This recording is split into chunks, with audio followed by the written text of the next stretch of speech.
Drew Dinsick and Vaughn Dalzell analyze the market for the Sacramento Kings versus the New Orleans Pelicans, explaining why they're more confident in Sacramento in the win and in scenario.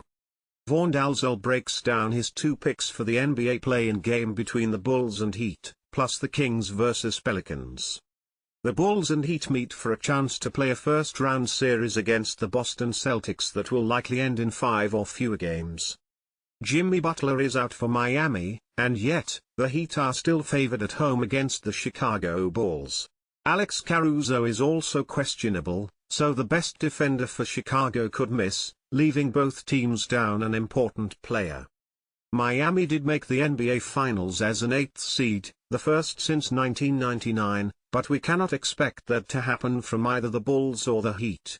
Both these squads split the season series and played each other back-to-back games, both meetings with 1 day of rest in between. Bam Adebayo and Tyler Herro will likely be the difference makers in this game and the reason I take Miami.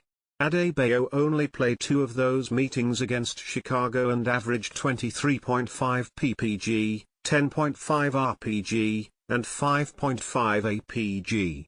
Herro missed all 4 games against Chicago, so I like the chances both can find success in their larger workloads. I played their Miami ML for -120 odds and would go out to -140. I cannot trust anyone outside of DeMar DeRozan and Kobe White for Miami. Pick, Heat ML, risk 1.5u. The Pelicans are without Zion Williamson, while CJ McCollum is struggling in addition to Brandon Ingram on restricted minutes.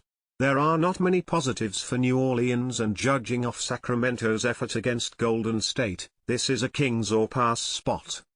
New Orleans beat Sacramento in all 5 games, with the lowest margin of victory being 5 points and 4 wins by double digits. This is the ultimate bounce-back and smackdown spot for the Kings to beat the Pelicans when it matters most, with New Orleans nowhere near 100%.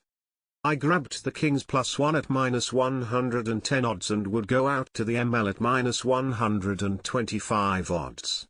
I sprinkled a few bucks on the Kings alternate spreads of -9.5, +330, and longer for lunch money, as this could be a blowout. Bet the Edge is your source for the day in sports betting.